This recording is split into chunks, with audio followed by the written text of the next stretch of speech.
Hello everyone, a very good morning. Sunday 28 July. And एक सवाल के साथ जो मैंने ऑलरेडी मेरे ट्रेंड ये इस पे थंबनेल पे डाला हुआ है कि बेयर्स का टाइम आएगा। कब आएगा और किन हालातों में आएगा। देखिए, ये तो हर कोई जानता है कि from a very long time put buyers, मैं यहाँ पे मंदी वालों की बात नहीं कर रहा हूँ, मैं सिर्फ पुट बायर्स की बात कर रहा हूँ, क्योंकि यहाँ पे मंदी जो है वो दो तरीके से होती है। या तो आप ऑप्शन यानी कि पुट को बाय करके चलो या फिर कॉल को शॉर्ट करके चलो। जो लोग ऑप्शन को सेल कर पाए यानी कि कॉल को सेल कर पाए, दे हैव मेड मनी। जो लोग फ्यूचर में थोड़ा बहुत they have manage to make money, but जो पुट बायर है उनको काफी समय से, लगभग लगभग मैं कहूं कि पिछले 1 साल से पुट बायर के हाथ में कुछ नहीं आया। और अभी ऐसा, मतलब ऐसा सभी के दिमाग में आ रहा होगा कि क्या वाकई में मार्केट कभी गिरेगा। गिरेगा भी तो कितना गिरेगा। और अगर नहीं गिरेगा तो ये क्या 25,000, 30,000, 35,000 तक निकल जाएगा एवरी डे। अभी फिलहाल कुछ दिनों से ही वो लोग नेगेटिव चल रहे हैं। Otherwise every day DII 2,000 3,000 CR का बाय करता है। 25 1 हजार या 22,000 करोड़ का कुछ उनके पास में मंथली बेसिस एसआईपी के फंड्स आते हैं। On the other hand, job data अगर आप देखो, वैसे तो ये लोग पब्लिश नहीं कर रहे, पर यहाँ वहां से कुछ खबर निकाल के, जॉब डेटा इज वर्स्ट। चलो डेटा को मारो गोली। मैं मेरे खुद के फ्रेंड्स के बारे में बात करूं। I got one friend in Bangalore जो आईटी कंपनी में काम करता है। अभी मेरी हाल ही में उससे बात हुई। ही सेड के, मैं मतलब यूं ही कि भाई क्या चल रहा है, क्या न्यूज़ है आईटी में, दिस एंड दैट। उसने मुझे एक और न्यूज़ दी कि भाई मैं यहाँ पे कब तक टिकूंगा वो मुझे ही नहीं पता। Any time they can give us the ultimatum and we have to leave the job. Same जवाब मुझे मेरे एक बॉम्बे के फ्रेंड ने दिया जो टेलीकॉम कंपनी में काम करता है। चलिए कंपनी का नाम भी मैं ले लूं, भारती एयरटेल। ठीक है। एक और मेरा फ्रेंड है जिससे मैंने इस सिलसिले में सिर्फ ऐसे ही जनरली बात की, तो उसका भी यही कहना था। He is into this what we say channel distribution. Channel यानी कि ये जो टीवी चैनल वगैरह आती है, जिस कंपनी में मैं पहले काम किया करता था, उनका भी यही मानना है कि एनी टाइम हम जो है, कहते हैं ना वो, तलवार गर्दन पे है, कभी भी फिर सकती है। तो यहाँ पर job data is not at all secure. DII के पास इतना फंड्स डेली मंथली बेसिस पे आ रहा है। वो लोग डेली बेसिस पे 2,000 3,000 करोड़ का बाइंग करते रहते हैं। बाइंग करना यानी कि इंडियन इक्विटी में पैसा लगाना, यानी कि इंडियन रूपी बाय करना। ठीक है। जब इंडियन रूपी बाय हो रहा है तो इंडियन रूपी की वैल्यू बढ़ क्यों नहीं रही है। अब ये एक बहुत बड़ा सवाल है। इंडियन रूपी, आप देखिए, लोगों का ये कहना है कि हमारा जो है ग्रोथ चल रहा है, ग्रोथ हो रहा है। और इंडिया जो है वो क्या 3 ट्रिलियन 5 ट्रिलियन भगवान जाने कितने ट्रिलियन, उतना पावरफुल बनेगा। देखिए कभी भी जो है ना, एक कंजम्पशन कंट्री, एक कंज्यूमिंग कंट्री सुपर पावर नहीं बनती। आप किसी भी कंट्री को आप देख लो जो आज की तारीख में सुपर पावर की लिस्ट में आता है, they are not the consumers, they are the producers. ये मैंने पहले भी मेरे एक इस तरह के वीडियो में मैंने बात की थी कि जब तक हम प्रोड्यूसर नहीं बनते, जब तक हमारे यहाँ से एक्सपोर्ट नहीं बढ़ता, जब तक दूसरे कंपनी के लोग, दूसरे सॉरी दूसरे कंपनी नहीं, दूसरी कंट्री की जनता हमारे प्रोड्यूस किए हुए प्रोडक्ट पे डिपेंड नहीं रहती। जैसे कि आज हम आईफोन पे डिपेंड है। डिपेंड यानी we have got one option. अगर आज कोई आपको कहे कि मेक इन इंडिया का फोन लो और एक तरफ आईफोन हो, तो आप ऑब्वियसली आईफोन पे जाओगे। तो और सिर्फ आईफोन नहीं, इस तरह के कितने प्रोडक्ट हम जो है फॉरेन कंपनीज पे डिपेंडेंट है। उसी तरह से जब तक फॉरेन कंट्री के लोग हमारे किसी प्रोडक्ट पे डिपेंड नहीं होता, हमारा जब तक एक्सपोर्ट नहीं बढ़ता, आपका इंडियन रूपी नहीं सुधरेगा। और जब तक आपका एक्सपोर्ट नहीं बढ़ता, तब तक आप जो है सुपर पावर की गिनती में नहीं आने वाले। अब ये वीडियो पे, ये चैनल पे मैं कुछ ऐसी बात नहीं करना चाहता जिससे जो है एक पर्टिकुलर वर्ग को, एक वर्ग यानी कि एक सेगमेंट को बुरा लगे, उनको ये लगे कि मैं एंटी डैश डैश डैश हूँ।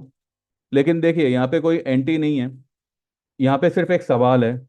अब आप सवाल करने वाले को भी मुजरिम बनाओगे तो हम तो क्या करें, अभी बताइए किससे सवाल करें। तो यहाँ पर अब ये जो अंधाधुंध तेजी का दौर चल रहा है, जहाँ पे टेक्निकली वी ऑल फील कि अब यहाँ से जो है मार्केट घूमेगा। ठीक है, हम जो पोजीशन बनाते हैं वो टेक्निकल के हिसाब से बनाते हैं, लेकिन मार्केट जो है ना, वो टेक्निकल को फिलहाल इग्नोर कर रहा है। सारे टेक्निकल्स को नहीं। अब अगर मानो उसमें कोई बाइंग आनी है, यानी कि अगर आपको इंट्राडे पोजीशन लेनी है, तो वो सही ढंग से फिबोनाची के हिसाब से 50% लेवल पे आएगा और फिर ये सब करेगा, वो ठीक है। लेकिन जहां पे उसको गिरना चाहिए, वहां से वो ऊपर जा रहा है।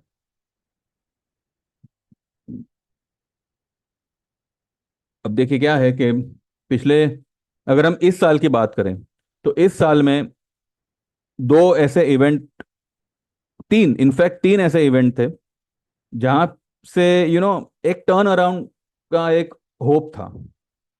पहला था फरवरी में जब इंटरिम बजट आया था। ठीक है, वो इतना इंपॉर्टेंट नहीं था बिकॉज इस साल इलेक्शन था, और इलेक्शन के बाद कौन सी सरकार आती है, वो सरकार क्या करती है, बिकॉज उस समय जब इंटरिम बजट आया था, तब ये सरकार का आना 50-50 था। एवरीवन, नॉट एवरीवन बट माहौल ये बना हुआ था कि हो सकता है कि ये सरकार मेजोरिटी में ना आवे। वैसे हुआ तो वही, लेकिन फिर भी जो है सपोर्ट से सरकार बन गई, और बाकी सब आपको पता ही है। दूसरा इवेंट था इलेक्शन का। इलेक्शन के इवेंट में जैसे ही ये पता चला कि मेजोरिटी नहीं आ रही है, आपने देखा कि किस तरीके से फॉल आया। ठीक है, 2-2.5 हज़ार पॉइंट निफ्टी उसी दिन गिर गया, 21,281 की लो बना दी। लेकिन उसके बाद जैसे ही ये न्यूज़ आती है कि सपोर्ट मिल रहा है अलायंस का, दिस एंड दैट, तो मार्केट जो है फिर से ऊपर आ गया, और अब तो उसने नई हाई भी बना दी। अब तीसरी उम्मीद ये थी कि बजट के बाद मार्केट लुढ़क जाएगा। बजट में इतनी बुरी न्यूज़ आई कि टैक्स रिलेटेड, जहां पे अंधी से अंधी मार्केट भी गिरेगी, लेकिन मार्केट ने उसको भी पॉजिटिवली लिया। तो what is this happening, and ये सिलसिला कब तक चलेगा? और अब जो पुट बायर है उनको क्या करना चाहिए? देखिए, अब ये कब तक चलेगा, कितना चलेगा, दिस ये कहना तो मुश्किल है, लेकिन एक चीज पे हम यहाँ पे फोकस कर सकते हैं। जो ये तीन बड़े इवेंट की मैंने बात की, जाहिर सी बात है उसमें लोग तेजी मंदी दोनों खेलेंगे। जो जो पॉइंट, जो जो इंसिडेंट, जो जो सिचुएशन जहां से मार्केट में एक टर्न अराउंड आ सकता था, वो सारी बातें खत्म हो गई। तो अब यहां पे मंदी करने का कोई फायदा नहीं, एज पर द मार्केट। अब सुनिएगा मैं क्या कह रहा हूं। अब ऐसा है कि अब ऐसा कोई इवेंट आने वाले महीनों में नहीं है कि जहां से मार्केट में आप एक मंदी की पोजीशन ले सको। और यही वो पॉइंट होगा जहां से मार्केट घूम सकता है। जहां देखिए, मार्केट हमेशा वो ही करेगा जिसकी उम्मीद नहीं होती। किसी को उम्मीद थी फ्राइडे के दिन एक नया टॉप बनेगा। थर्सडे के दिन, जब मैंने 3 बजे के बाद वाला वीडियो बनाया था, 3:30 के बाद वाला वीडियो बनाया था, उसमें मैंने हेडिंग के साथ लिखा था कि Friday will be a super duper green day.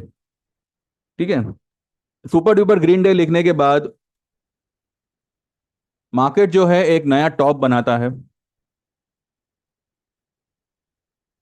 कल हमने आईसीआईसीआई में पोजीशन ली थी इसी बेस पे कि आईसीआईसीआई का रिजल्ट टॉप आएगा। मुझे नहीं पता था उसका रिजल्ट क्या है। और सच कहूं तो वो ट्रेड देने के बाद मुझे पता चला, मतलब मैंने देखा कि उसका रिजल्ट है। मैंने सिर्फ चार्ट देखा और मैंने बता दिया कि ये यहां से बढ़ेगा। रेमको सीमेंट, इतना बुरा रिजल्ट आने के बाद भी आई वॉज फर्म कि ये यहां से ऊपर ही जाएगा, क्योंकि स्टॉक क्या करता है, कोई भी बुरी चीज, कोई भी मतलब बुरी खबर को या अच्छी खबर को वो ऑलरेडी फैक्टरिंग करके ही चलता है एडवांस में। जैसे ही वो न्यूज आती है, वो ऑपोजिट डायरेक्शन में रिएक्शन दे देता है। आपने देखा होगा कितने सारे स्टॉक्स अफलातुन रिजल्ट आने के बाद भी नेगेटिव हो जाता है। अब कल ही एक स्टॉक का बहुत बढ़िया रिजल्ट आया था, लेकिन वो प्रॉफिट बुकिंग में आ गया। आईसीआईसीआई ऑलरेडी करेक्ट हो रहा था, यानी कि वो अपने बुरे रिजल्ट को ऑलरेडी फैक्टरिंग कर रहा था। और अगर बुरा रिजल्ट आता भी तो वो तो ऑलरेडी फैक्टरिंग हो ही चुका है, तो भी स्टॉक शूट अप करता। और अब तो यहाँ पर तो बहुत ही बढ़िया रिजल्ट आया है। तो वो कितना ऊपर जाएगा वो हम अभी चार्ट में देखेंगे। यहाँ पे हम बात ये कर रहे थे कि अब मंदी वालों को क्या करना है, पुट वालों को क्या करना है। देखिए, अब एटलीस्ट हाँ, आने वाले कुछ महीनों बाद एक यहाँ पे बात बनती है कि शायद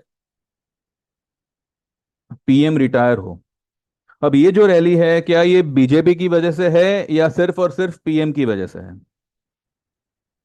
अगर पीएम रिटायर हो रहे हैं, then this can create a small negativity in the market, कि जिनके भरोसे, जिनके दम पर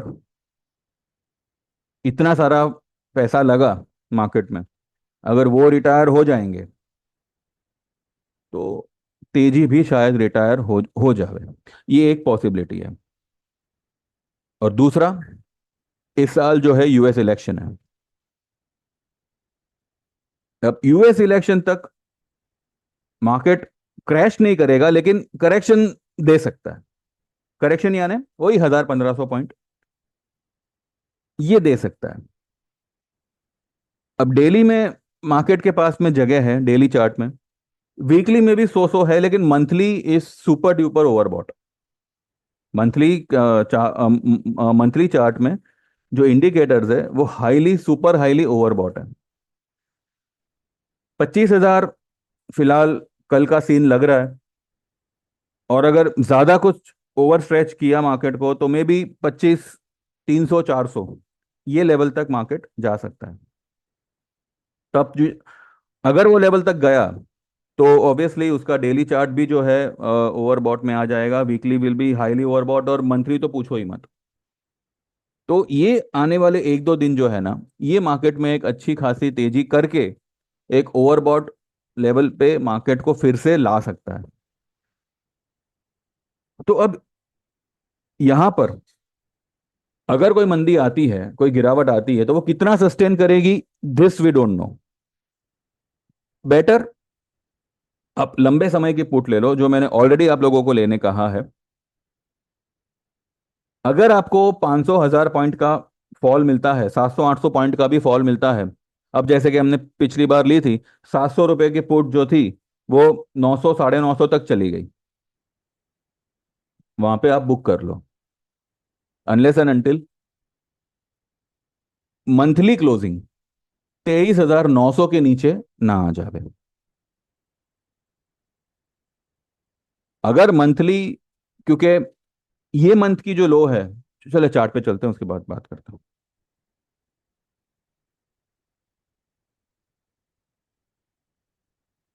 ठीक है। ये देखिए, कल मुझे लगता है कि ये एक रेजिस्टेंस का काम कर सकता है, लेकिन ये इसको क्रॉस करेगा 25,004, क्योंकि बैंकिंग सेक्टर में इतना फोर्स होगा कि वो हो सकता है कि 25,200 तक इसको लेके जावे। अगर ऐसा होता है तो क्या होगा, 25,200 जाने के बाद में मार्केट सिर्फ यहां तक गिरेगा, 25 तक, फिर वापस ऊपर जाएगा, फिर वापस 25 तक आएगा, इस तरीके से इट विल मूव, जब तक कि इसके ये वाले जो दो इंडिकेटर्स है ये हाईली ओवरबॉट में ना आ जावे। लेकिन अगर आप इसका वीकली चार्ट देखते हो,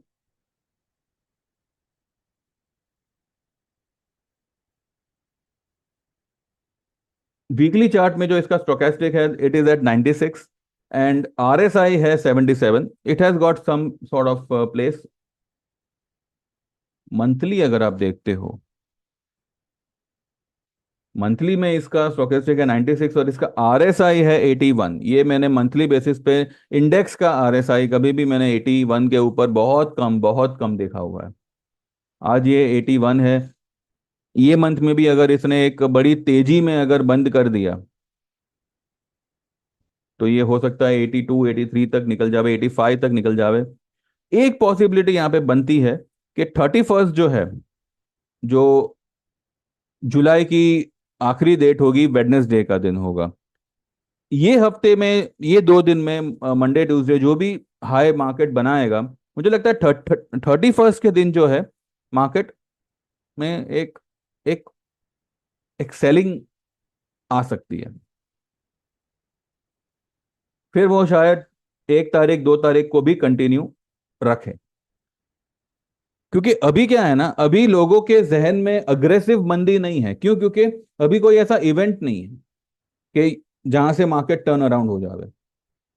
तो जब कुछ होता नहीं है ना, यानी कि जब कोई वजह नहीं होती कुछ करने की या लेने की, उसी वक्त जो है मार्केट अपना असली रंग दिखाता है। तो मुझे लगता है कि in the month of August, in the month of September, ये 2 मंथ जो है, खास करके अगस्त का, मार्केट में एक सेलिंग आना, इसको रूल आउट नहीं कर सकते, इसको हम अवॉइड नहीं कर सकते। हम ये नहीं कह सकते कि 25 के ऊपर ब्रेकआउट आ गया, मार्केट अंधाधुंध ऊपर जाएगा दिस एंड दैट। हाँ, ठीक है, ये 2 दिन हो सकता है कि थोड़ा बहुत तेजी का माहौल रहे, जहां पे मिड कैप एक बहुत ही बढ़िया रैली करेगा। लेकिन निफ्टी हुआ, ये जो बड़े बड़े निफ्टी, बैंक निफ्टी, खास करके निफ्टी, ये मुझे लगता है कि कहीं ना कहीं एक अच्छे खासे करेक्शन मोड में आएगा या फिर कंसोलिडेशन मोड में आएगा। अगर आपको कल परसों में कभी भी 25,200 300 के आसपास मिलता है, आप मार्च महीने का 25,000 का पुट ले सकते हैं। 24,000, देखिए अगर ये यहाँ पे निकल जाता है, ठीक है, ये वाले लेवल पे, ये वाला लेवल अगर ब्रेक करता है 25,000 का, तो ये फिर से 24,500 तक आएगा। बस मैं फिलहाल इतनी ही फॉल देख रहा हूं।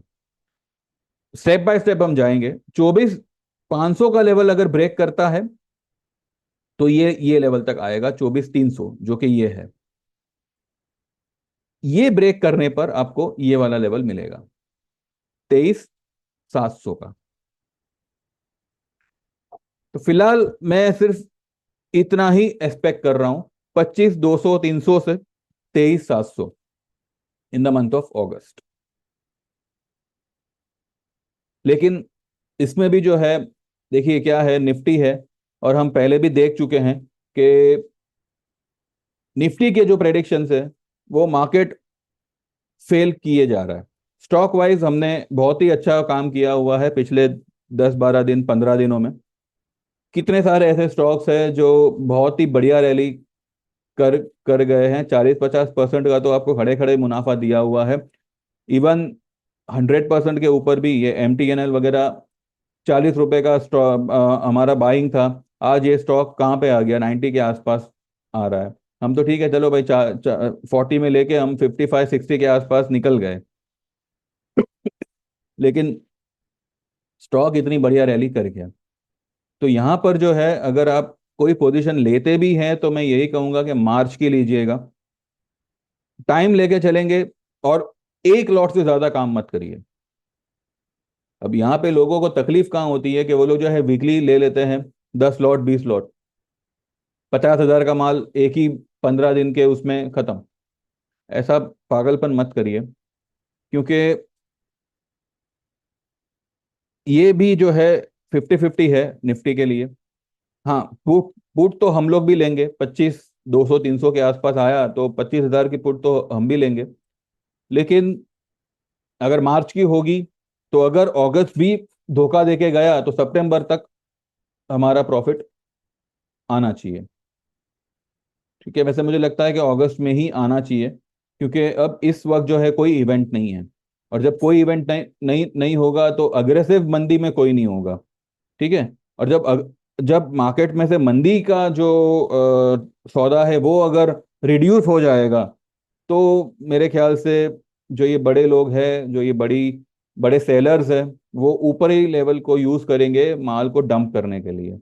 और हम जो है यूज करेंगे उसे बाय करने के लिए, क्योंकि हम तब यही सोचेंगे कि अब मार्केट 25,000 तो क्रॉस हो चुका है, अब 25,500 जाएगा, 26 भी जा सकता है। तो क्योंकि अब नीचे आने के लिए कोई इवेंट नहीं है ना। इलेक्शन था, बजट था, तो हो सकता है कुछ खराब न्यूज आया। तो अभी तो ऐसा कुछ है नहीं जहां पे कोई एक रिटेल इन्वेस्टर, रिटेल प्लेयर जो है वो मंदी के पोजीशन में एक बड़ी पोजीशन बनाएगा।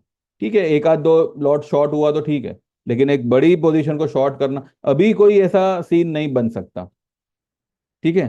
तो ये एक अपॉर्चुनिटी होगी उनके लिए सेलिंग में आने के लिए। तो यहाँ पे मुझे लगता है कि ये लेवल पे 25,200, या मे बी उसके बाद वाला, यहाँ पर जो है 25,200, 300 के लेवल पे we can go short. We can create put position of, आप मार्च की लीजिए, दिसंबर की भी लो तो कोई प्रॉब्लम नहीं है। लेकिन मैं तो सिर्फ यही कह रहा हूँ कि दिसंबर की लो चाहे मार्च की लो, आपको भाव तो सेम ही पड़ेगा, तो 3 महीने एक्स्ट्रा आपको मिल रहा है तो ले लो। एक लॉट ही लीजिएगा। और ये भी मैं कहूँ कि ये मैं मेरे ग्रुप में ये कहने वाला हूँ, मैं आप लोगों को ये ट्रेड नहीं नहीं दे रहा। आपको अगर ये ट्रेड लेना है तो आप आपके किसी एडवाइजर से पूछ के लीजिएगा। इसका प्लस होगा माइनस होगा, आप जिम्मेदार होंगे आप। मुझे मैसेज मत करना। ठीक है। ये मैं सिर्फ आपको एक जानकारी के लिए ये वीडियो बना रहा हूँ कि मंदी वालों के लिए जो वक्त है, जो समय है, जो टाइम है, वो आने वाला है। और हाँ, वो कितना टिकेगा वो अभी कहना मुश्किल है, पर आने वाला है ये मैं कह सकता हूँ कि अभी जो भी तेजी होगी, I believe that will be the like and phase of the तेजी। अब जो ये मंदी पकड़ेगा तो हो सकता है कि 23,700 800 तक हम गिर जावे। उसके बाद फिर से अगर कोई रैली आ गई तो कांट से। पर अभी मुझे लगता है कि 25,200 300 से अगर मार्केट गिरता है तो वो ये वाली लो को ब्रेक कर सकता है। 24,200 को ब्रेक करके 23,700 तक ये आ सकता है, 600 700 तक। तो आने वाले समय के लिए व्यू तो मेरा यही है। मैं फिलहाल कुछ दिनों के लिए नेगेटिव नहीं था मार्केट में। मैं मतलब निफ्टी को तो मैं अवॉइड ही कर रहा था। हाँ, बैंक निफ्टी में हम थोड़ा बहुत तेजी का पोजीशन बनाए थे, लेकिन हम जो है स्टॉक स्पेसिफिक ही काम किए जा रहे थे। अभी भी जो है कई सारे ऐसे स्टॉक्स हैं जो तेजी करने के लिए एकदम उतावले हो रखे हैं, रेडी है। और मुझे लगता है कि अब आने वाले 2 दिन 3 दिन जो है मार्केट में एक अच्छा खासा तेजी का माहौल रहना चाहिए स्टॉक स्पेसिफिक। अगर निफ्टी मानो ऊपर से नीचे भी आता है तब भी ये सारे स्टॉक्स जो है, जो मैं ऑलरेडी अपने ग्रुप में डिस्कस कर चुका हूँ, ट्रेड दे चुका हूँ, तो वो सारे स्टॉक्स जो है वो अच्छा खासा परफॉर्म करेंगे। ठीक है, ऊपर की साइड में। तो कहना बस यही है कि 25,200 300 के लेवल पे अगर आप 25,000 का पुट लेते हैं तो आपको मिलेगा शायद 400, 450, 500 के आसपास मिलेगा। एक एक लॉट भी अगर आप लेते हैं तो बस 10,000 से ज़्यादा मत लगाइए। 500 का 1,000 होता है, आप निकल जाइए। मैं तो बोलूँ 500 का 700 800 भी होता है तो आप एक बार बुक कर लीजिए।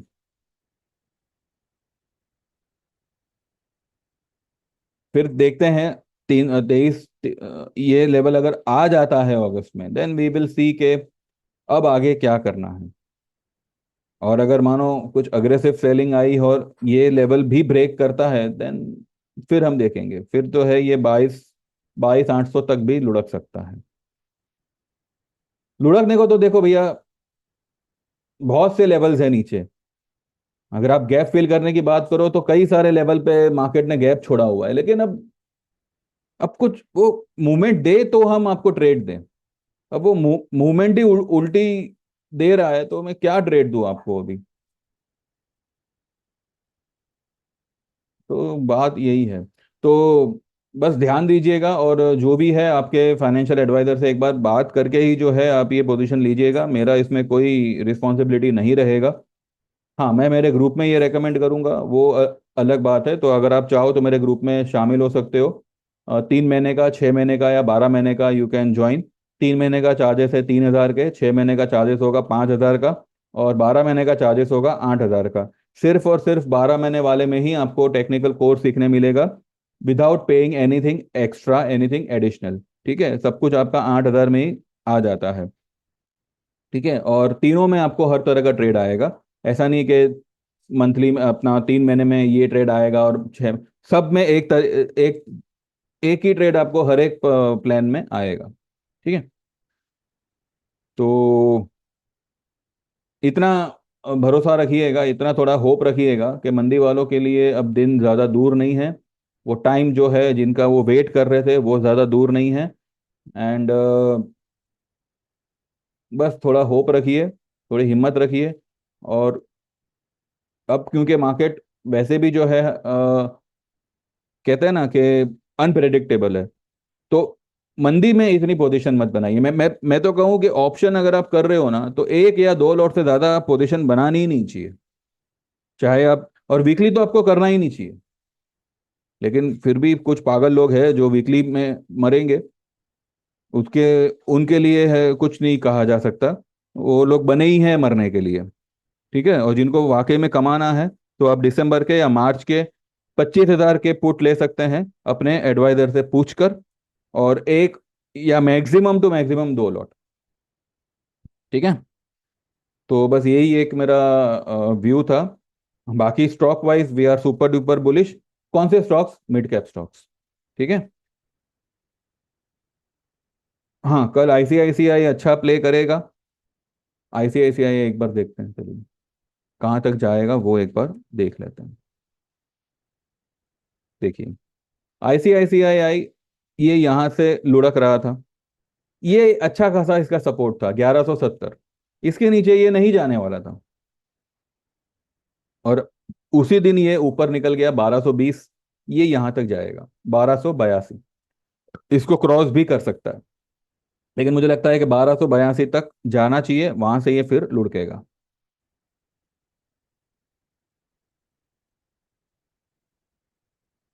ठीक है, चलिए फिलहाल तो मेरा यही व्यू है। कल परसों भी देखते हैं मार्केट कैसे क्या करता है। ठीक है, ये मैंने सिर्फ आपको एक आइडिया दिया हुआ है कि मार्केट में मंदी ये लेवल से शुरू हो सकती है। बाकी तो अब देखिए कैसे क्या होता है। मैं ये नहीं कहता कि ये लेवल पे आप सुपर डुपर बुलिश हो जाओ। बुलिश तो आपको निफ्टी में तो होना ही नहीं है। निफ्टी में अगर आप बेरिश नहीं हो तो एटलीस्ट न्यूट्रल रहिए। ठीक है, और इंडसइंड बैंक, अभी इंडसइंड बैंक का रिजल्ट इतना अप टू द मार्क नहीं आया है, लेकिन मुझे लगता है कि इंडसइंड बैंक 1333 का उसको एक स्ट्रॉन्ग सपोर्ट मिलेगा अगर ये नीचे गिरता भी है तो। ठीक है, वैसे तो हमने इसमें पोजीशन ली थी और बुक भी कर ली, लेकिन 1333 अगर ये नीचे मेरे ग्रुप में जिनके पास भी ये पोजीशन है, अगर 1333 भी आता है, 33 35 40, आप बाय आप उसको एवरेज करिएगा, ये यहाँ तक जाएगा, 1500 तक ये जाएगा। ठीक है, रिलायंस एक बार देखते हैं। रिलायंस में भी कोई खास इतना है नहीं जब तक ये ब्लू लाइन के ऊपर निकले नहीं। ये ब्लू लाइन के ऊपर अगर निकलता है तो वो ये गैप फिल करने जा सकता है 3,100 पे। मुझे लगता है कि आने वाले 2 दिन में ये गैप फिल कर लेगा, और फिर वहां से एक अच्छी खासी fall hopefully we can see. देखते हैं। चलिए, तो जिनको भी ये सब जो भी मैंने कहा अगर पल्ले पड़ा हो, समझ में आया हो, पसंद आया हो, तो लाइक कर दीजिएगा, मेरे चैनल को सब्सक्राइब कर दीजिए। एंड जो लोग भी हमारी सर्विस में आना चाहे 9082 503553 पे व्हाट्सएप करिएगा। आपका नाम, आप कहाँ से हो, और आपको तीनों में से कौन सी सर्विस ज्वाइन करनी है। एक और सर्विस के बारे में मैं जिक्र करना भूल गया, लाइफ टाइम वाली। 25,000 का वन टाइम पेमेंट होगा। इसमें आप 2 इंस्टॉलमेंट में भी पे कर सकते हैं। और लाइफ टाइम के लिए you will be with us. और इसमें आप टेक्निकल कोर्स आप भी सीख सकते हो, और आपके रेफरेंस से कोई और सीखना चाहे तो वो भी सीख सकता है। ठीक है। तो देखिए, आपको जो जमे यू कैन ज्वाइन। आपको वो मेंशन करना होगा मैसेज में कि आपको कौन सी सर्विस ज्वाइन करनी है। सेम नंबर पे मेरा गूगल पे है। लेकिन पहले आप मैसेज करेंगे, बात करेंगे, मेरा जवाब आएगा, उसके बाद आप गूगल पे जाके स्नैपशॉट भेजेंगे और आप एनरोल हो जाओगे। ठीक है। चलिए, thank you very much, bye bye, take care, all the best. See you tomorrow.